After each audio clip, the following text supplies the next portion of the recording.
This is the Artist Entrepreneur Podcast. We are your hosts, Amanda Ritchie, Noah Dock, and me, Carrie Wee. We're three artists brought together by the love of circus and dance. Amanda from the world of Cirque du Soleil as an aerial soloist. Noah, our academic, and me from the commercial dance world. This is one of the greatest jobs in the world, but it comes with uncertainty. Each episode contains insight on how to pursue art-based businesses. We'll have a variety of guests and have lively weekly Discord. Tune in every week to hear our perspectives on the minefield that is the artist's way of life.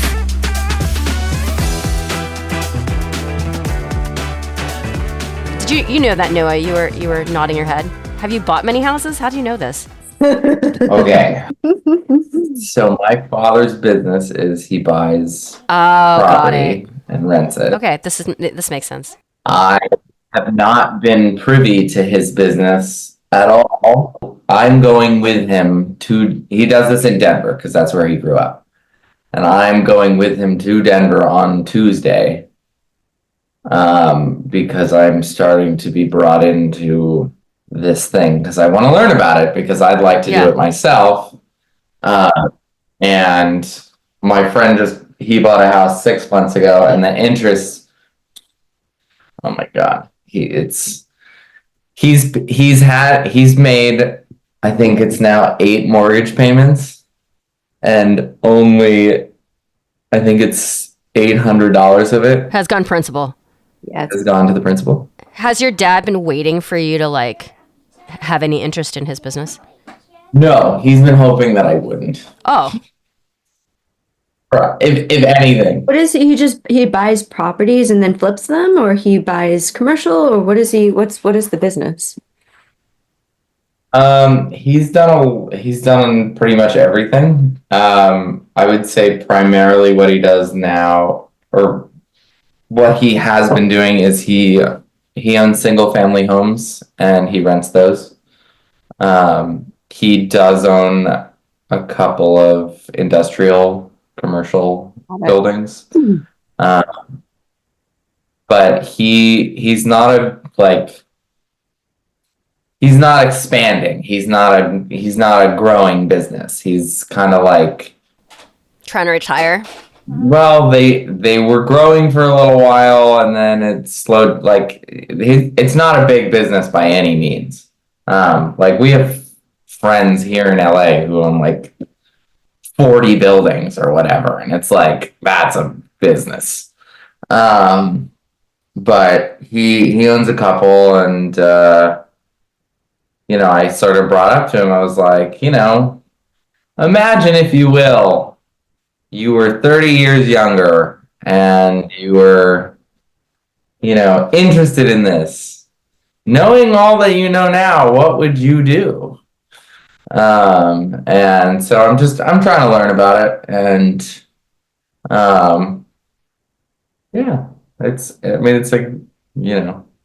there's a reason why there's so many successful people who own property, Real estate. I mean, had I known that this was an option, I was I didn't know I could buy down the interest rate. I thought it was just because it's your credit score that, decides that, and then you can buy it down a whole point basically with just less than $20,000. And of course, if you don't have that $20,000, that's a problem. But I got money stashed away for moments like this that I never use it for. Also, the great and crappy news, you guys, I have never had this happen. I got sick on Tuesday morning and I was okay, cold. Then I had a fever. I've never had a fever last 4 days, you guys. 4 days. 4 days. It's the worst. The only reason, this is the first, alive day I've had, and it's because I'm drugged on Tylenol Cold. Wrong. Also, you guys, this is the banter that people hopefully like in this podcast. I, for some reason, have never tried neti pot. Have you guys tried a neti pot? Yeah. Yeah. I was how did I get to my age and I haven't done this? And so my sister was you need to do this.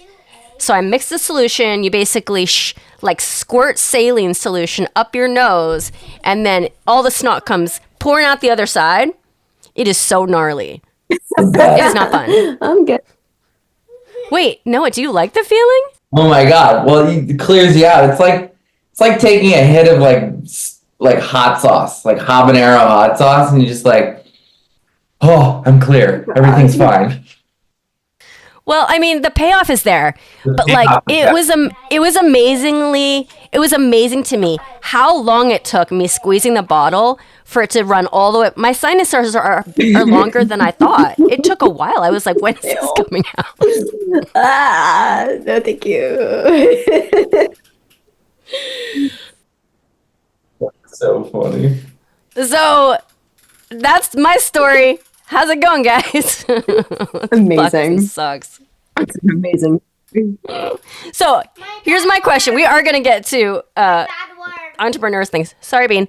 She said it's a bad word. You guys are in LA. How like is the air quality just terrible everywhere? What's going on? Where I'm at, it's fine. I taught met with a client today in Monrovia, and the air quality passing through Pasadena is bad. You can smell all the things in Pasadena, but Monrovia is not terrible. It's not up where I'm at. Up where I'm at, I'm pretty lucky. It's pretty clear. I'm the same. It's clear here. I was in Santa Monica on, I think, Monday, and it wasn't smoky, but like you could just like feel it. Like there's stuff in the air. I mean, does it feel like a hellscape or no? I'm sure it does over there. Yeah, in Pasadena and Santa Monica, those areas, yeah. Like I feel like I'm removed from it a little bit. Like there's pockets, there's bubbles where life is normal, oddly enough, but then those places that were affected are like decimated. Yeah, decimated. But I mean, nothing creeping up this way has been really like noticeable and like the change of it. It hasn't been, you know. Okay, well, I'm happy to But hear. like traffic is the same. Like everybody's going about their day at this thing. Like Yeah. I mean, it's just such a big city. Like, if something's happening in Santa Monica and you live in the valley, it's yeah. like I mean, the buzz in the air. It's like, and especially on social media a lot. It's not good. Yeah, there's pockets or bubbles of totally normal. The winds are not as bad though anymore, right? It's died down. Yeah, yesterday was the last day for my area for the red flag warning. So like, Okay. And you never had to evacuate, right? no, but it was Amanda? evacuate, don't evacuate, get ready to evacuate, don't evacuate, maybe Yeah. evacuate. It was that. So I just unpacked my car of all my stuff yesterday because my car was packed up in case I needed to book it. Noah, you want to give us an update on red flags? Sure. It looks like the development team might finish it. What? What arms did you have to bend? What's going on? I mean, I don't want to get too excited because I've gotten too excited before, Right. but I think we're close. I think there's things that I'm going to have to do after they finish it, but the idea that they'll get their job done is, I'm looking forward to that moment for sure. How did you get this thing across the potential finish line?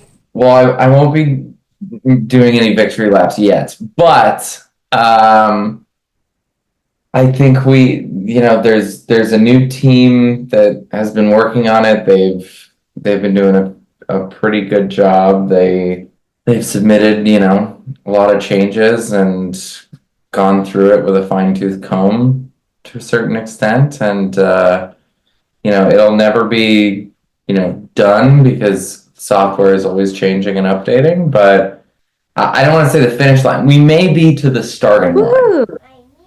Oh, Where you all can right. launch. Okay. You may be at the launching line. Right. You might be at the end of the beginning into the right. It's like if this is a race, we might be able to leave the locker room. That's awesome, though. Yeah. That's slightly depressing because you've been working on this for a while. But that's what it takes. But that's what it takes. I mean, there's red flags. There's a lot going on. We might actually be done by the end of the month. I have a whiteboard next to me that I have, let's see, 1, 2, 3, 4, 5, 6, 7, 8, 9, 10, 11 projects, separate projects on right now. I don't mean like this music video or this class. I mean like red flags, my marketing company. Like they're all like that sort of thing. So basically you have 8 jobs. Or what is it, 9? 11. Kind of. Some of them are like more like I just need to do this one little thing so that I can use that skill set for more. Like with all that happened in LA these past 2 weeks, I was photographing a lot of what was going on, and I was trying to capture and document what was happening. I went to some of the donation centers, and I went to some of the aftermath areas that I could get into, and I went to see some of the fire and the active sites, and I was photographing that. But I really wanted to, be able to go past the yellow tape, and get through and be able to really capture what was going on and document that. And so, like, on my list for my photography stuff is to apply for a press pass to be able to do those things in the future, so that I can get through to different events and rallies and disasters and things like that I could actually get into. So that's like a thing that's on my list that I'm working on. What do you want to do with that, though? Are you like documentaries to put like on a platform like Netflix, or is it like where do those photos and that documentation, where does that go? It kind of depends. There's a lot of freelance photographers that do it, and then they will sell their photos to news outlets and things like that. I would definitely do that. I would be interested in working with news outlets directly. There's a lot of photographers who work in photojournalism who go out specifically for, Associated Press or KTLA or whatever it might be who do that. So that's also on my board of my like job hunt right now of like. Nice. So yeah, we'll see what happens. I think it's just like a thing that I enjoy, being able to document events and things that are going on in this way, and we'll see. But I had something to bring up in this podcast. I was meeting with somebody this week, and we were talking about all of the many things that go into what we do. There's, like I said, I have a list of 11 basically categories or businesses on my whiteboard. And I brought up that one of them is a new project, like a brand new, it's something I've been thinking about for years. I brought up with a friend, and my friend is like, we should do this. Like, let's make this happen. And I brought it up, and we were talking about how, it's good to have so many options. It's good to have a lot of balls in the air. It's good to have a lot, your hand in a lot of pots. But if I use like cooking as an analogy, if you're in the kitchen and you have something that's about to come out of the oven, and something else that has to go onto the stove, and something else that is, soaking and defrosting somewhere, you can only do so many things as the one cook in the kitchen, and you only have so much counter space. And I think that's a really, really important point when you're doing all of this kind of work, when you're being an entrepreneur, when you have a lot of different things going on.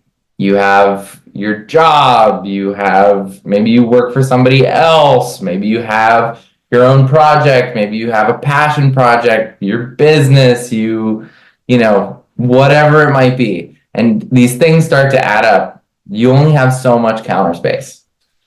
And how do you manage the counter space? How do you manage how much energy you're going to put into each thing? What takes precedent? What do you assign the most value to? What do you want to do most versus what should you do most? I think that's a really important question. I saw somebody recently on Instagram, somebody I grew up with, who the last time I saw her was in New York, and she had a corporate job and she was working, and it was a random oh my gosh, hi, how are you, on the streets of New York. And my friend sent me a video of her, and she's pursuing being a professional surfer. And she quit her corporate job and is selling all of her possessions, and she wants to be a professional surfer. I was like, that's awesome. She cleared her counter space, and she was like, this is what I'm doing. This is it. And she loves it, and that's what's important to her, and that's where she's assigned her value. And I think it's amazing. I think it's fantastic. And I had a moment of being like, wow, I'm really envious right now. I want to quit everything and go skiing and be a professional skier. Maybe I should do that tomorrow. I'm going to do that tomorrow. And then I sat here and I looked at my whiteboard and I was like, shit, I love photography, and I love dance, and I love acting, and I love cocktails, and I can't just go be a skier. There's no way I could just do that one thing. There's no way. And I think that it was a really funny moment of thinking about your counter space, thinking about how much you're going to do one thing versus another, how many interests versus how little interests you can have, and what that big balancing act really is for everybody, because everybody has their own unique balancing act. No, I feel like that is one thing that the three of us separately have grown a tolerance for, though. Because people always say that to me, too. They're like, you're doing too many things. You're adding another podcast. Actually, I added 2 because I'm producing another one I'm getting paid for. I just got hired for it. So I'm producing 5 podcasts right now. And then I'm trying to fill my classes and blah, blah, blah. But I think that part of the skill set of who we are is doing that. Because unless one thing is bringing you all the income, you have to diversify. Yeah. What do you think, Amanda? Same. No, diversification is so important.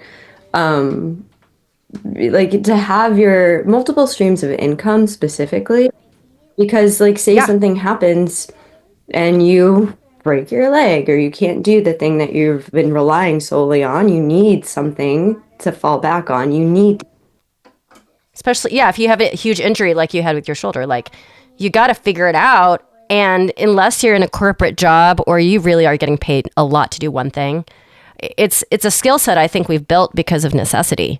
And then after time, you get better at just adding things. But yes, it seem sexy to just say F this? I kind of did that, though. I kind of did say F this, and all I was going to do was be an aerialist and be a dancer, and I did that, But, I guess what I'm saying is now. Well, yeah, now today, especially with my age and the way things have grown and shifted in life and my life in the world, I feel like I missed out a lot of times when I was a kid. I didn't have different skills or different sports that I tried. I just danced, right? I just did aerial stuff. And so now I'm like, wait, I do like this stuff. I like this stuff. And so my skill set has broadened, in which if I get more skills and I acquire more skills and I do them well, I have more chances to gain income from different avenues like you are, Noah. I think it's funny that we have a very specific background because both of you said, like, if you're just focusing on the one thing and you break your leg, you're out or whatever. Like most people who are not dancers or circus artists, like that's not people who work corporate jobs. They're like, oh, if I break my leg, I'm out for like a couple days, but I go to work. Like nothing, Right. nothing really changes. But our mentality is like, well, the thing that I'm doing requires my body. Yeah. Requires me to Yeah. do this. So like, if I break my leg, I can't just have that one stream of income. And I think that's really like telling of our backgrounds. And it's so natural. All of us are like, well, of course. Right. We're all like, yeah, if I break my leg, that's a problem. But like, if I break my leg, like, yeah, it'll stop, but I still go to work. By the way, Amanda, you posted, I don't know if it was yesterday or if like the algorithm just showed it to me later. You posted a Lyra video. And it's like, you don't post stuff very often, but I was like talking to myself out loud while I was watching it. I was like, F you, Amanda, you're my hero. Like this combo is like, it started off and I was like, I know what she's doing. I think I know what she's doing. Oh my God. Then it started like, going down like a transition rabbit hole on Lyra. And I was like, how does your brain even work? I'm done, you guys. Like, I don't get it. I'll take the compliment. That's really beautiful. Amanda, give us a ground and in flight update. Wait, before you do, I have to go because I have to go to the red flag meeting as well. Oh, I totally messed up our timing. But you know what? I feel like we got a Noah update. So Amanda, I almost crashed your class this week, but I couldn't. My friend was supposed to come over for dinner, and I was looking at the loft schedule because my roommate wants to go take class, and I was like, I could go crash Amanda's class tonight. And then my friend didn't show up for dinner. I was like, fuck. Come crash anytime. Sounds good. All right, I'll talk to you guys Have a good meeting. later. give us a ground and in flight update. The newest update is that I am shifting my app creation program to an online space, to a digital space. So that community will be, and that course will be solely online, which I'm really excited about because then I can reach a broader demographic of people. Yes. And I don't have to fret about space, which is so wonderful.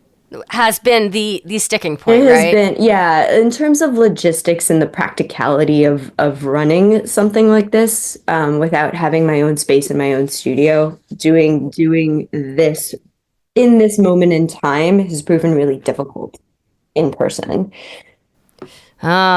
LA's tough. LA doesn't have a lot of aerospace. It's yeah, and the spaces that are available are either really expensive or they are not wanting, like they have similar things happening, so there's a conflict of interest, or Right. or like the insurance that they require, even though I provide my own insurance, is just there's a lot of moving parts that for right now, an online digital space is it just fits. It just fits in the space and time of where I'm at right now with Grounded. I've kind of come to that conclusion with teacher training as well, Yeah. that it has to be all online. And so I kind of stopped offering it currently just because I haven't figured it out yet, because it's a lot of logistics to do fully digital and have that much interaction with your client. Yeah. And that's part of that. Well, the cool thing though about the online space is that yes, it's a lot of logistics, but you can connect with multiple people from across the world. Like there's no breaking point to that, which is so nice. But I found that the logistics for the online platform was actually easier, but I'm not doing teacher training, so it might be completely different. Well, it's different because teacher training seems to be more of a group affair, right? And then when you are working with people, it's just one-on-one. So it's like, yeah, scheduling if they're in Shanghai. Yeah. It's like you just have to figure out the one. Yeah.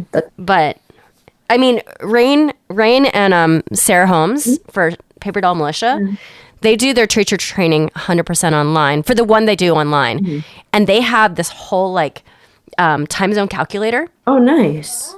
Because they have this whole thing worked out where like you sign it up and then, you know, the session will happen. It'll be like whatever, 8 people and they're all over the world. Yeah. On the same Zoom. Oh, wow. Like live Zoom. That's hard. Yeah, that is hard. That's hard, but they they pull it off. But they've been doing it for a while now. The time zone calculator, is that a specific app that they're using, or is it? I think they made it. I don't know how they did it. I have to ask Sarah. Okay. I'm not sure. It's impressive though. I looked at their website. I was like it's not like their website's so like fancy, but like they figured out like the nuts and bolts of the logistics that I needed to work, and I was very impressed with that. But so that basically the way you're doing it, the way you were doing it, you were kind of limited to who could get to you. Yeah. Physically. Yes. Yeah. And so have you announced this, or is this breaking news here on the podcast? Oh, this is breaking news on the podcast. Ooh, look at us. Soft launch for just for my immediate people around me, just for the immediate community. But the big announcement, dun, dun, dun, is happening right here. Yeah. So Grounded is now an online space. Until for the near future, I'm looking into getting my own space somewhere, sometime within the next year or two. So that will be happening. Aerial space. That will be happening. Are you doing it like you did before where you had outdoor rig, or are you trying to like rig up like an indoor warehouse type of situation? Like an indoor warehouse type of situation. Do tell. How the hell are you trying to do that? How? How? Well, the logistics and that's yet to be seen. I'm not going to go too far into that because I'm still in the beginning process of, finding space. And I have an investor that it. Okay. I was going to say, where's this funding coming from? Okay. I have an investor who's working with me closely, who believes in the vision, which, is the most important thing. So looking at writing grants and all of that good stuff to get my own space. Yeah. Oh my God, that's a big deal in LA. I don't know yet. Okay. That's the question mark too. Yeah. All right. Well, I know that you probably are holding some of those jewels close to the chest, so I'm not going to ask you too many questions. Yeah. Hold on. Bean. Oh my God. Why are you hanging off the side of your bunk bed? She takes up. She's a kid of an aerialist. I mean, diploma, of course. Yeah. But I remember you once asked me like what was the hardest part, like what were the snags and like what was the frustration? Yeah. Things. And so my answer to that, I have an answer. For me, it's the selling part. It's sales, because I don't know how you feel about this, because you had mentioned marketing was one of your biggest like snags. But I am. Yeah, I would love to talk about this. Yeah, I'm not a salesperson, and I've never been. I don't even like promoting myself on social media. I'm not the person, I'm not the teacher to be like, oh, there's spots open in my class. Come take my class. Like, that's never been my personality. And so, like, generating leads has been decent. Like, that's not been the issue. I can generate leads fine. But when I have to go and sell somebody on my program, like that, I'm like, oh, how do I do this? I feel like an idiot. Am I like selling? My price is too high? Am I lowballing myself? And what's the value? Oh, it's a nightmare. It's a nightmare trying to do that. Okay. I have so much to talk about with this. Let's do it. So much. Okay, listen. I used to feel the same way. And through the act of practicing doing it all the time, I've come a completely 180. Yeah. And now it's probably my strongest skill set. That's so amazing. Just because I had to do it so much. Yeah. Repetition. It's like you just have to get used to it. Bean, stop hanging off the side of the bunk bed. Why not? Because if you hurt yourself, then, and we have to go to the hospital again, this is not going to be good. Like, stop. I love it. So, because the first couple years of Wrap Your Head Around Silks, because I started like 7 years ago, Wow. it was obvious to me at the beginning that I needed to create product first. Yeah. So I spent all that time, I think probably 2 or 3 years, just creating the products that live on my website. So I have like a full course, I have a aerial rehab course, I have blah, blah, blah. Yeah. And then I did it. And I'm like, okay. It's there. Well, now what? yeah. And then I think I was talking to Rachel, because Rachel's a bit of a mentor for me, like a business mentor. Yeah. Because she, obviously what she's done with the loft, and we've been friends since before all of that. Yeah. We've been friends since like 2009, Oh, wow. Long. me and Rach. Yeah. She started, she's the person I started training with. Nice. So she was like, well, it sounds like now you don't have a product problem, you have a marketing problem. And you're going to have a marketing problem for the rest of your business. Yeah. So you better get comfortable, Yeah. And like to get used to it, because that is going to be the continuation of my problem. Because after, and also starting the podcast, okay, we have a product problem, meaning not problem, but that's where the focus needs to be, because the product has not been made yet. And the branding hasn't been established yet. But after that, it's the conversation that we had a couple weeks ago about inviting everybody to the party. Yep. So that you can find your perfect audience. Like, you literally have to be screaming off the top of a roof Yep. all the time. And here's what I have to say with your comment, Amanda. What got easier for me is I realized that if I was in fact talking to the person who's my perfect customer, that they actually are looking for something that I have. That I'm just solving the problem. Yeah. That makes sense. Like fully solving the problem. I'm solving their problem. I'm making their life easier. And the rate thing, that became easier because I don't know how everybody does this. It was such a problem for me for so many years, like my value of rates. And as I'm getting busier, like before I wasn't as busy. Like, I mean, you're busy. Yeah. You're really busy teaching. But like, as I have a kid, I've added all of this stuff. I like literally say to myself, if I do it under a certain amount, I'll be pissed. Because I don't have the time to be making less than a certain amount. So that just has to be a little bit over that line. I'm at the of what would too. Yeah, you're there too. I'm there. So it kind of took the emotion out of it, because I was like, okay, for an hour of my coaching time on a Zoom call, this is what would piss me off to do it for. Yeah. This is what would kind of not piss me off, and this is what would make me really happy. And then I just kind of pick somewhere in there. Middle. Yeah. Yeah.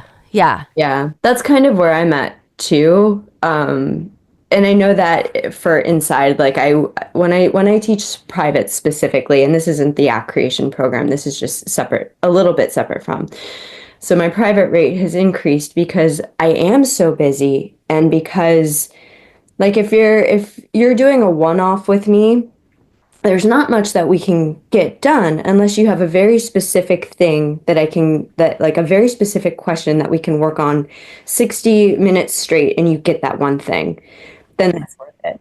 So, but if I'm meeting you for a one-off and I'm taking time out of everything else, that's going to be a little bit more pricey, right? Because there's like I can't build a rapport with you over 1 hour's worth of time, especially if I've never met you before, right?